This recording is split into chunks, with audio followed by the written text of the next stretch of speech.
Today we are going to discuss about the torsion of shaft.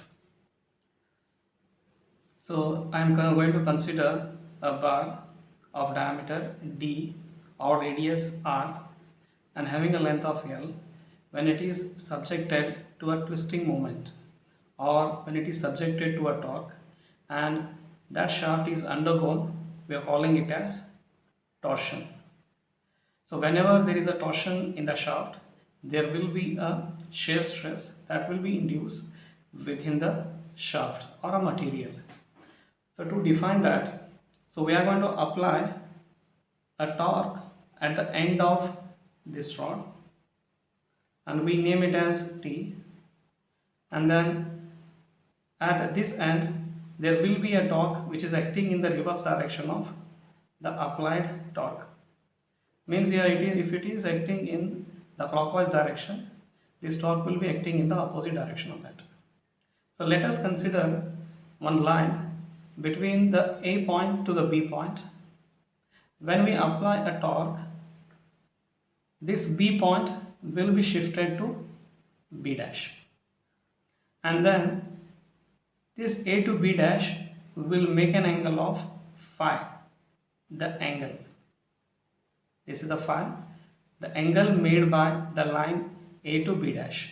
And same manner, if I am connecting a line from O will be the center of the cross section, and I am going to connect that point O to B, a line, and this B, shifting of B point to B dash, that also will give an angle on the cross section as theta. So phi is called as shear strain, and then theta as angle of twist. So these two, both the terms will be defined or measured in terms of radians. These two terms are measured in terms of radians. So let us take an element from this end to this end. So we will take the node at this end as 1, at this end as 2, and then we consider one element which is having a node as 1 to 2, and the length of this element will be equal to the length of this bar.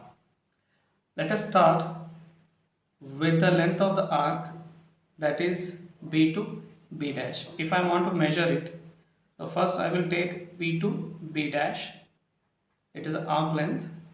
So how I am going to write it, along with, if I am considering the shear strain, that is phi. So phi will be defined along the length and theta will be defined along the cross section.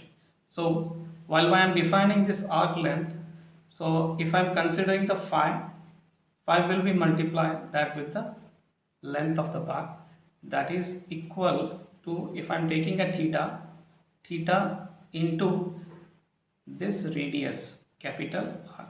Capital R will be the actual radius of the shaft, and we will give a relation between these two terms, that is phi will be written as theta into R divided by L, or it is R theta by L. If I define this arc length by taking a consideration of the element, then we have here at the node 1 I will take theta 1, at the node 2 I will take theta 2. Same manner, so I will write this phi equation in terms of these two thetas, that is R into theta 2 minus theta 1 by length of the bar. Okay, next I will take this as, write as equation number 1. So next we define the Hooke's law for shear stress How to define? This is shear stress is directly proportional to the shear strain. If I remove the proportionality constant, tau will be equal to G into phi. This G is known as modulus of rigidity. So G, it is measured in terms of the unit as Newton per mm square. So all the elastic constants we have here as X modulus, modulus of rigidity or bulk modulus are measured in the unit Newton per mm square. So I will substitute this equation 1 in the Hooke's law. So I will write here tau is equal to R into G by L theta 2 minus theta 1. This is the equation. We are going to calculate the tau or the shear stress in the problems by using this same equation. Only the difference will be, we are for each element we will change the values of theta 1, theta 2, theta 3 like that. Okay, next we will write the torsion equation. Torsion equation, that is T by J is equal to tau by R. T is the torque, J is the polar moment of inertia. It is called as polar moment of inertia. So unit of this is mm raised to 4. So tau is, it's a maximum shear stress or is a radius. So we will write this torsion equation in terms of torque, tau by R into J. So substitute this tau equation in the torque. So therefore T is equal to, this is R into G divided by R, J by L into theta 2 minus theta 1. This R will get cancelled. We have the final equation as G J by L theta 2 minus theta 1. This is a equation to find out or to apply the boundary condition within this. The same manner, so while we are calling about these field variables, so these field variables are, in the case of 1D bar element, is the displacement. When it is coming to the heat transfer problems, it is the field variable is the temperature. In the case of torsion, we have the theta as the field variable. Along with that, the torque it is applied, it is at the each of the node. So here at the node T1 I am going to take for the node 1 and T2 it is for the node 2. And then if I am defining here by reference of this figure, so T will be acting, or T2 will be acting in the clockwise direction and T1 will be acting in the anti-clockwise direction, like this. So I will write here as at node 1. At the node 1, so torque is what? It is minus T1, because we will consider the clockwise torque as positive and anti-clockwise as negative. So I am taking this, T will be minus T1. So I will substitute the same thing in the equation.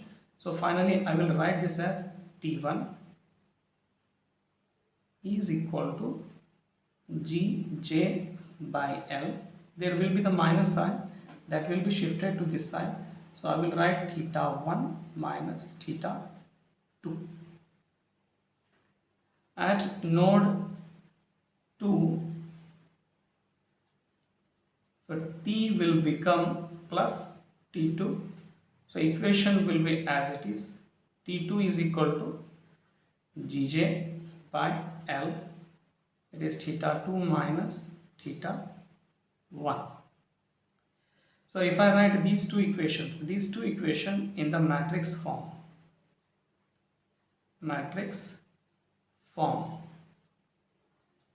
so I will write like this. It is T1 T2 is equal to, take the Gj by L as common. Okay, then here it is 1 minus 1 and minus 1 1. Here this one you can write as minus theta 1 plus theta 2. So here I will write here as minus 1 plus 1, and then this become here as theta 1 and theta 2. So this will be the equation for the system, what we are calling it as equilibrium equation of the system or a structure which is under torsion. So I will finally write the above matrix form like this. Torque vector into is equal to K into this angle of twist vector. So this will be the equilibrium equation of the torsion of the shaft.